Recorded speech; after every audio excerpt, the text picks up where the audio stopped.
Borthakur IAS Academy, an endeavor of excellence. Borthakur IAS Academy. Hello everyone, welcome to Borthakur's IAS Academy, Northeast's premier institute for UPSC, APSC and NPSC preparations. I hope you all are doing well.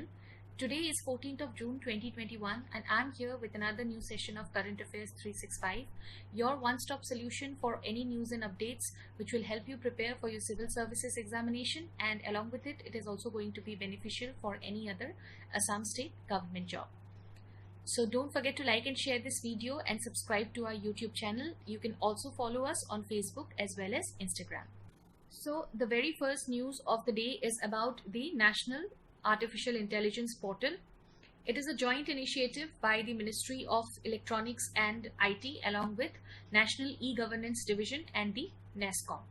So National E-Governance Division, it was created as an independent business division under the Digital India Corporation in the year 2009.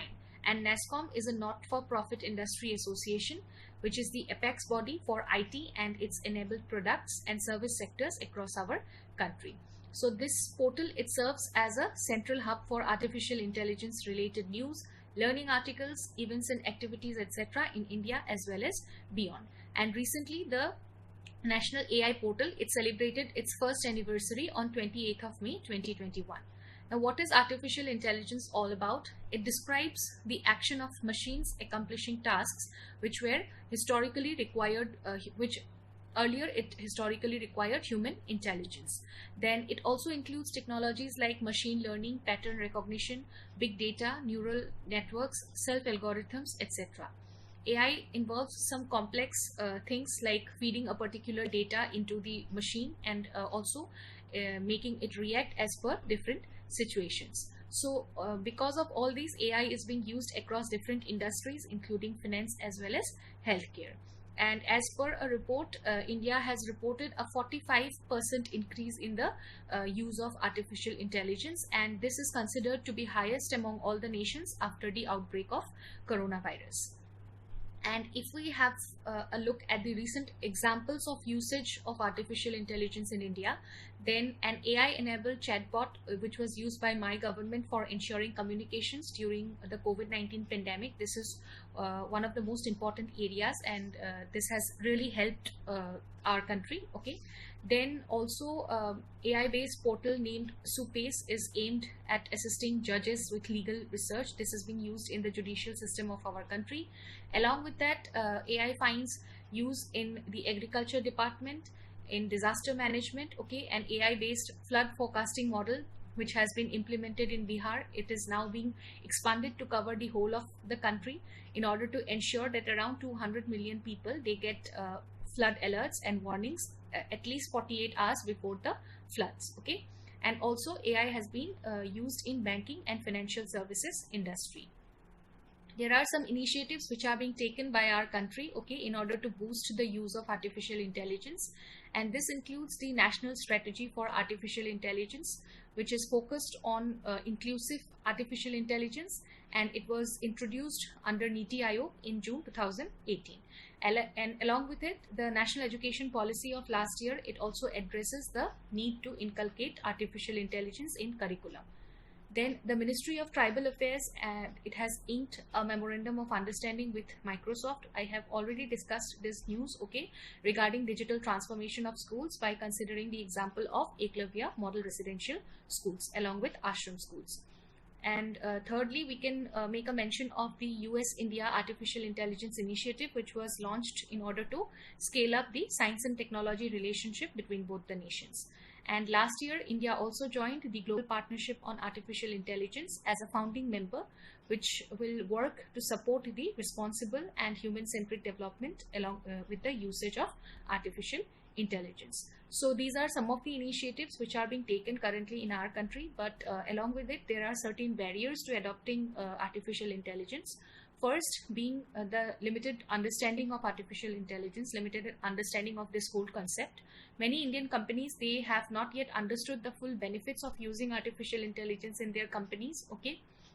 Then secondly, some startup investment funding ecosystem in India, it is yet to scale up in terms of artificial intelligence startups and service providers. And thirdly, there is limited infrastructure to democratize and scale up important AI skills such as deep learning as well as neural networks. So there is limited availability of AI trained talent currently in our country.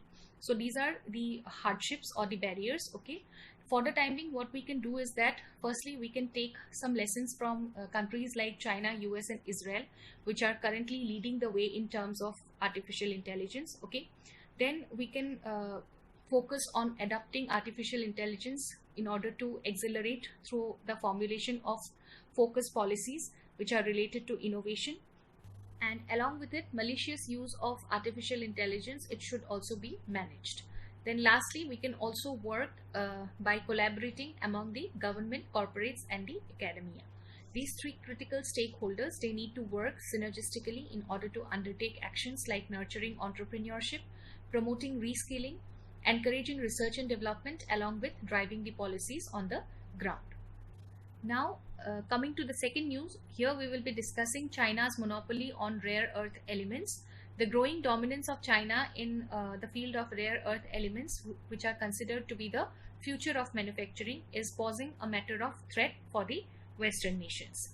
China, over the time, they have acquired a global domination in case of rare earth elements, and there was a time when around 90% of the rare earths they were produced by China.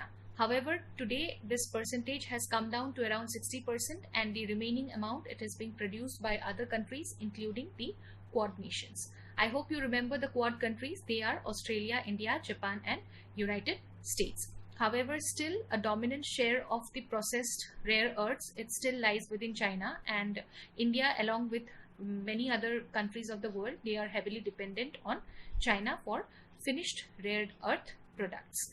India, although it has world's 5th largest reserves of rare earth elements, which is nearly twice as that of Australia, but still it imports most of its rare earth needs in finished form from China.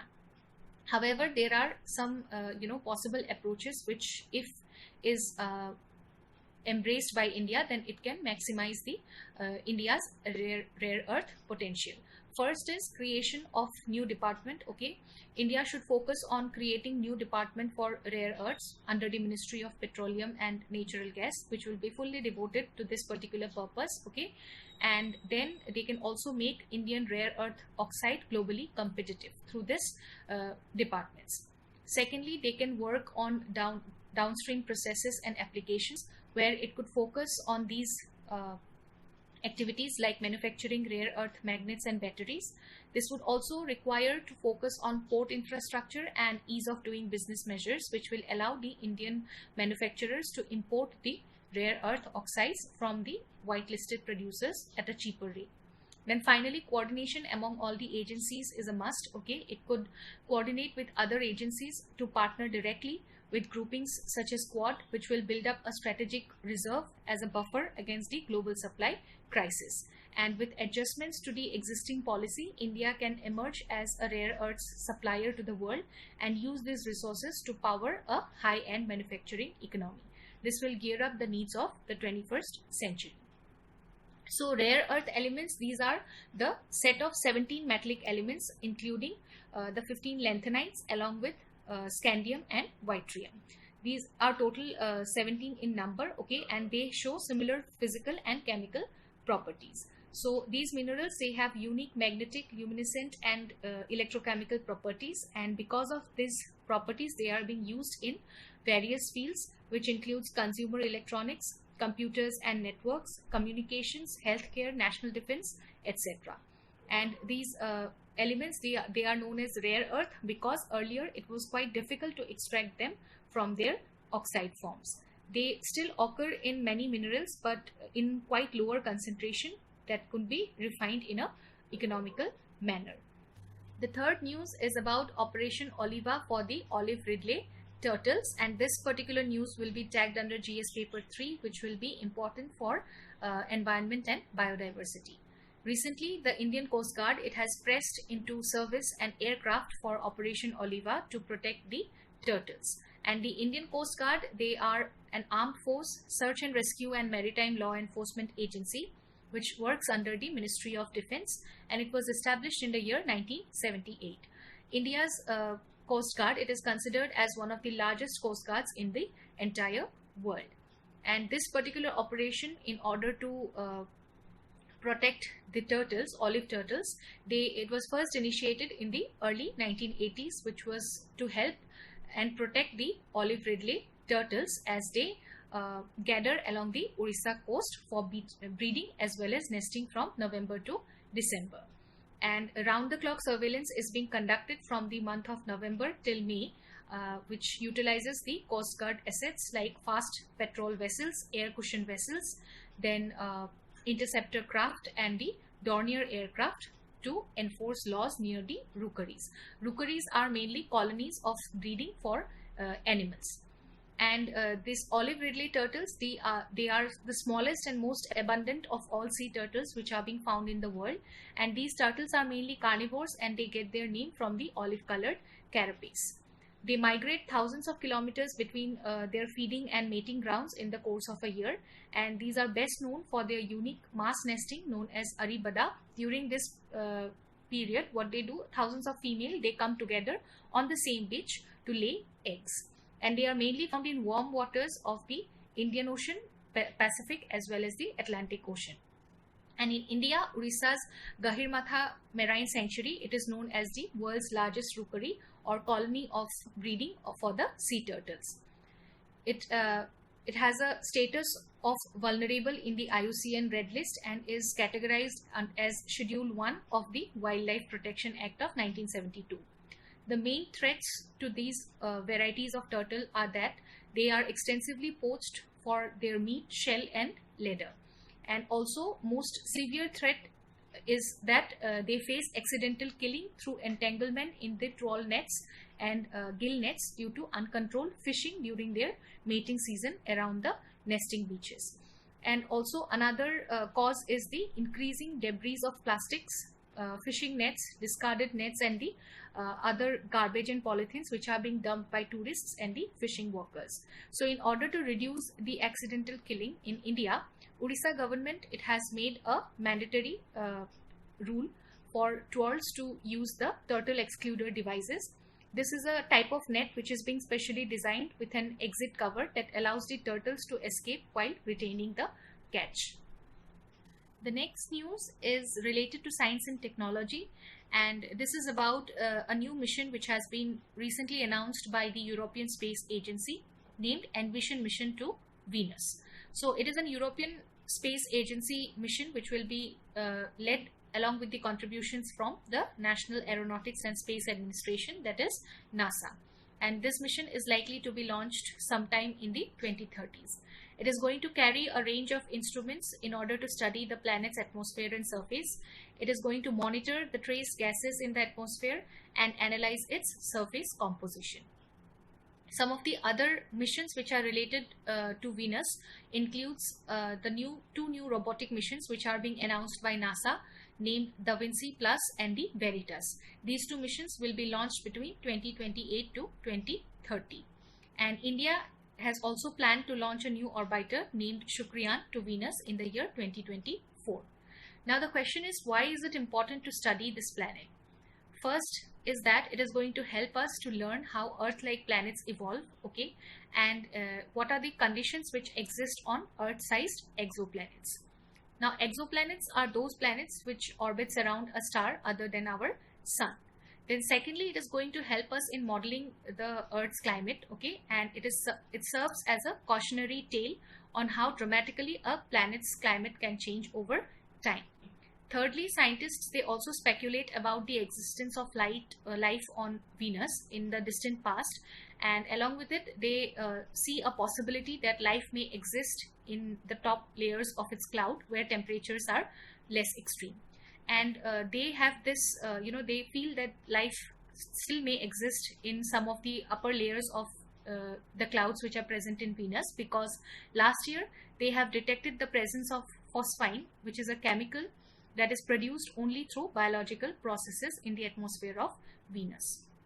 So friends, this was all for today. Thank you so much for watching this video. I hope you will like it and this is going to be beneficial for you all. I'll see you all again with another session of Current Affairs 365 tomorrow only on Borthakur's IAS Academy, Northeast's premier institute for UPSC, APSC and NPSC preparations. Till then, take good care of yourselves and keep learning. Bye-bye. Borthakur IAS Academy প্ৰস্তুতি আৰু অধ্যয়নৰ নিৰ্ভৰযোগ্য ঠিকনা Borthakur IAS Academy.